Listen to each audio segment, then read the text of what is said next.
everyone, welcome back to the channel and welcome to a very special video. This video marks the day the channel has reached 600 subscribers. We've come a long way and I want to thank everyone who has supported me, from the first to the latest supporter. I honestly did not think I would get this far for a few years, but you guys made it happen and words can't express my gratitude. I love you guys to death.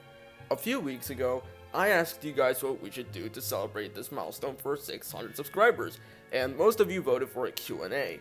So for this video, I'll be answering your questions because that's how a Q&A works. So let's get started. Our first question from Greekosaurus 2010. Is it an issue adding dinosaurs with controversial validity? Not really. To me, it's easier adding the animal if you believe in its validity. Some others would try to prove that they are valid. Sometimes, even if it's not likely to be valid, people would add it anyway for fun. You would see that a lot with the most well-known of animals with controversial validity. Animals like Nanotyrannus, Maven, Saurophaganax, etc. So to me, it's not really that hard to add them. Make the most of something or just have fun with it, you know? On our next question, Sauron the Alien asks, what's your favorite movie genre, the most underrated geological formation in my opinion, favorite kaiju, and favorite video game? For me, it's kind of a tie between horror and adventure. There are a lot of good things about horror. There's many good stories, good details, and so many things you could be scared of. It kind of helps you find what hits you, if that even makes sense. I don't know, life's no fun without a good scare. And with things like adventure, you get great soundtracks, nice secret shit, and you sometimes get to explore the world in that franchise. It just has you at the edge of your seat and wanting for more. If mixes count, then it's horror and adventure because you get all the goodies from both genres at the same time. For the second question, I honestly think it's formations of the southern hemisphere. One example is Tendaguro Formation. It may have some well-known dinosaurs, but most people don't realize there's much more in the formations, including the first of Spinosaurs like Ostafricosaurus, Abelisaurus, and Carcharodontosaurus, and more. It's like Morrison Formation in Africa, but with much more unique animals around. My favorite kaiju is Godzilla. Godzilla's been there for a good chunk of my childhood. It started when I got one toy from my old school, and later on I found 2014's Godzilla, which really changed a lot for me, and brought forth my obsession with him, which I even drew him and have a comic with me, along with watching other movies like Showa, Heisei, Earth, etc. Godzilla's just there for you in life. I don't know what it is. And my favorite game is Minecraft. Minecraft is a universe of its own. You start a world and there's countless lands, many mobs, many unique tools, mini games like tumbling combat, and incredible soundtrack, and you can do whatever you want in that world. And you can always start another world the way you want it. Ever since I was introduced to it as a little kid, I was obsessed with it.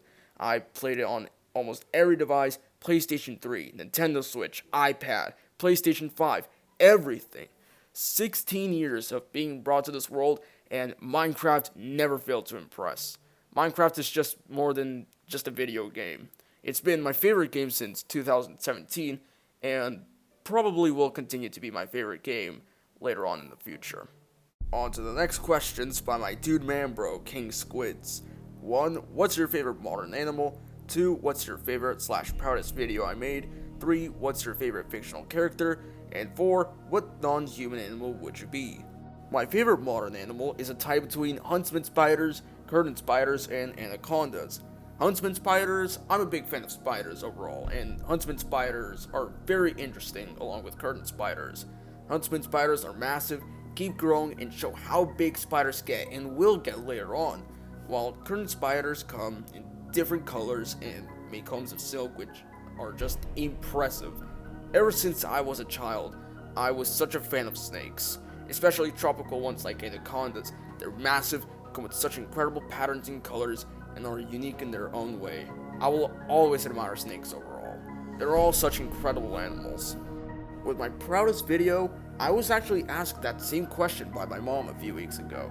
I couldn't really pick one, but now that I think of it, out of all the videos I made from the very first to the latest, I think my proudest videos are my films, including The Eternal Night, the Alpeg Analog Horror Series, and the comic dub of my own franchise, Pangea. As someone who's taking the path of a director, I see these things as huge steps for my future.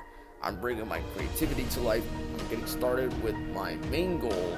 I'm showing what I can do, and that can show what others with similar minds can do, especially in the future. It's one of the main reasons why this channel's here. For the third question, I can't really pick a favorite character, if we're being honest. There are just way too many awesome characters out there, but some favorites include Optimus Prime, Soundwave, and Megatron, who are all from Transformers, Spear and Fang from Genndy Tartakovsky's Primal, Apocalypse from Marvel, Nigel Marvin from Chased by Dinosaurs, if he counts, and Jesse, Jeffrey Jr., and Psycho Dad from the Psycho series.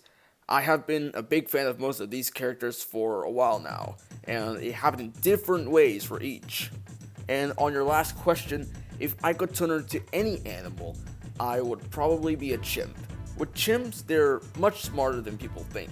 They can remember for years and make use of a lot of things for many purposes, like treating wounds, for example. It somewhat feels like living and adapting to the landscape, and living in a place like woodlands or jungles is something I would really love to do. On to our next subscriber, Dilo Parker asks, how would you rewrite the Jurassic World series? What Vendozoan or Adiarchean animal would I have as a pet? And what dinosaur would best survive the Carboniferous? The last one's funny. For the Jurassic World series, 2015's Jurassic World would probably stay the same, and in the later movies we could give Isla Sorna a spotlight as well, because that's another Jurassic Park, right? So I would include both Isla Nublar and Sorna in the later movies, instead of taking the dinosaurs to civilization after the events of Jurassic World Fallen Kingdom. We would take them to Isla Sorna, where you can start over and make sure the animals from Isla Sorna can coexist with Isla Nublar's dinosaurs, while other dinosaurs make it to the mainland, like in the novels. I would have less hybrids as well. It would be boring having hybrids over and over again. If we did have a change of mind though, I would at least make the hybrids more unique. Less theropods, because that's what you usually see from hybrids. But yeah, those are some of my ideas for that, which I might include in my future Jurassic Park series. It's still a big work in progress. If I ever had an Adiarchean pet, I would probably have the walking cactus. Cacti are such incredible kinds of plants, and having a living cactus is like a dream. This lost arthropod relative would honestly make that dream come true. It's very unique, it looks like a plant, but it isn't. It's kind of what makes Adiarchean animals so impressive. I think many dinosaurs, especially herbivores big enough to have no natural predators, would survive in the Carboniferous, thanks to all the vegetation around and their size. One good example would be sauropods, specifically Pellutotitan. Pellutotitan are some of the smaller sauropods, but their smaller size would allow them to move through the thick jungles. Even being one of the small sauropods, they wouldn't have any natural predators, and they all have the food they need. Hadrosaurs would also do well in these lands, as they lived almost everywhere on the planet, which they would have adapted to tropical terrains as well, and remain with large sizes. Moving to our next subscriber, VIP Vlogster 3884, asking, how do you determine an evolutionary knockoff, and are evolutionary knockoffs the same as convergent evolution? An evolutionary knockoff is determined if one's animal's features are very similar to the earlier animal, making it look exactly like that animal, like predatory ichthyosaurs and mosasaurs, for example, which I talked about in the video. Some look exactly like another animal, and evolutionary knockoffs are part of convergent evolution. They're convergent evolution at its finest, where the examples show that both animals look exactly the same, and one is copying the other 100%. You can call that stuff anything you want though, but I choose evolutionary knockoffs because it sounds fun and makes sense. Not that any of them copy the other for cash, like knockoffs as today, because cash didn't exist back then, and it sounds stupid. Next up, we have another dude man bro, that Raptor RPG guy, asking, what dinosaur would I add to the Jurassic franchise? What dinosaur would I replace the D-Rex with in Jurassic World Rebirth? And what's the worst dinosaur movie in my opinion? I'm actually adding many dinosaurs to my own Jurassic Park series, but for the original franchise, I would add different kinds of dinosaurs. the more unusual ones, something like Ceratops, Shunosaurus, and maybe Smog if it counts. I know people would add more theropods, but I honestly think we've had more than enough with large theropods in the franchise. Smog, however, would fit very well because it's like a theropod, but likely not, and it hunted down large prey, despite not being as big as large theropods. Honestly, Smog would be a great replacement for an Oraptor. Speaking of replacements, on the other question, I would replace D-Rex with Pentaceratops.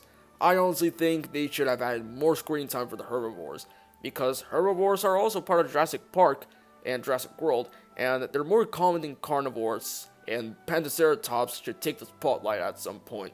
It's so impressive, yet not that acknowledged. I wouldn't have it replace the role of the D-Rex though, because we didn't really need D-Rex in the franchise. It was honestly a little tiring. We should have had something like Tyrannosaurus or Spinosaurus being the big bads instead, or even a small flock of Quetzalcoatlus. Those giants can gallop and honestly deserve being a big bad at some point. Once again, no other big theropods because we already had enough with those. And for the final question, it originally was going to be 65 because of its lack of herbivores, its ass writing, and the designs, which I don't know what they were doing. But there's actually this one dinosaur movie I watched, and it's easily the worst one I've seen in my entire life. It's this one called Theodore Rex. It's not because of the design of Theodore, which looks like Otis from Barnyard if he was a dinosaur and was stuck in a room taking some huge whiffs of meth all day, but it's because of issues with the plot, ass humor, and some boring shit, including some noticed bits of racism. It's an hour and a half of total trash. It's about as expired milk from the back of Asmongold's fridge. I want my 1 hour and a half back because of it. It sucks. Next question from Grandmaja20. What's my favorite music and songs? My favorite music is rock, including heavy metal. I know I said it was funk back then, like 2 years ago, but really, my music taste is all over the place. I like most genres except for rap, but I did figure out what I really like. That being some sweet guitars playing, drums banging, and some awesome singers of the band singing songs with some nice meaning. My favorite songs would be Deliver Me by Spiritual Plague, My Demons by Starset, HMAS Look Back, Pittsburgh, Old English 800, and Fire and Knife by The Amity Affliction. Most have deep meaning, deep stories, and perfect use of instruments. I love music, I love rock, I love heavy metal, I can't live without it. I can't live without music, at all. Next question's from a random cat 3847. What franchises of yours are you most excited for in the future, and what's it like living with a Daedon? I'm most excited for my main future series, Pangea, because there's a lot that I've come up with. There's going to be a lot about the franchise, from world building to universe building, leaving great messages, bringing different genres together, and more. It's like creating your own everything, and this franchise will also tell others with similar minds that they can do the same thing. The franchise itself is another main part of my purpose, and we're going to get started soon enough, so I'm really excited for that. And on your second question, yes guys, I have a Daedon friend. The same Daedon from my analog horror series actually, Hellpig. His name is Buck, short for Buckminster, long for Buh. Living with a Daedon like Buck is actually pretty awesome. He's usually outside my house, but I come out every day to hang out with him. Every time I feel down, Buck is there to make me feel better. I sometimes let him sleep on my bed, which I decide to either sleep on the floor, on the chair, or not sleep at all. There's actually more of his kind out there. I met some of them actually, but they all go during December to June to migrate or something along with Buck. But Buck visits when I need him. Man's best friend is a dog, but a Rager's best friend is Terminator Pig. Next question from Richard Ed 666. Do you plan on becoming a streamer? During this time and for a while, I'm not going to be a streamer, but I do get thoughts about streaming at some point. For some reason, being a streamer sometimes feels like one of the missing pieces for this channel or something. I suck at explaining things sometimes, but at the current moment, I don't plan on becoming one. I'm more about making videos for you guys, and I probably can't even stream. My parents can hear me during the night, and no one wants to be caught gaming in the middle of the night. Besides, we get busy during the day, but in the future, when I have my own house or something, there will be chances that I will become a streamer at some point. And last but not least, from Flint and Steel, 2273, why is your name Prehistoric Rager? I said it before in my first Q&A, saying that it was because I had rage issues, but now that I remember, it's not that. The prehistoric part is obviously for paleontology. I was a huge fan of it, and the Rager part is actually from the zombies of 28 Days Later. I call them Ragers because they're infected with a rage virus, and as a fan of the 28 franchise, I thought it would suit it. Also, because I was going to make reviews on zombie movies as a horror and zombie fan. So really, the channel is a prehistoric zombie with rage issues. And funny story with the name, I actually came up with it and the channel as well when I was in the bathroom taking a shit. I was thinking about starting a channel because my old YouTube account went to shit by Google, and I began to think it was time to show my interest in my creativity on YouTube. I already got the account set up, and to officially publish the channel, I spent like 5 minutes thinking what I should name it. Then thinking about what I was going to do, prehistory and the rage virus came to my mind. Put two words together and clicked the publish button, and that night, followed by toilet paper usage, marked the beginning of my path. And from the toilet bowl emerged Prehistoric Rager. There might be a little more to that story, but I will talk about it some other time. But for now, it's time to wrap up this video. Once again, I want to thank everyone who had supported me from the very beginning to now. Every view, every subscription, every comment, every bit of support, I am very grateful for it. I honestly did not think I would reach even 500 subscribers this year, but not only did you guys make it possible, but you made 600 subscribers possible as well, and here we are now.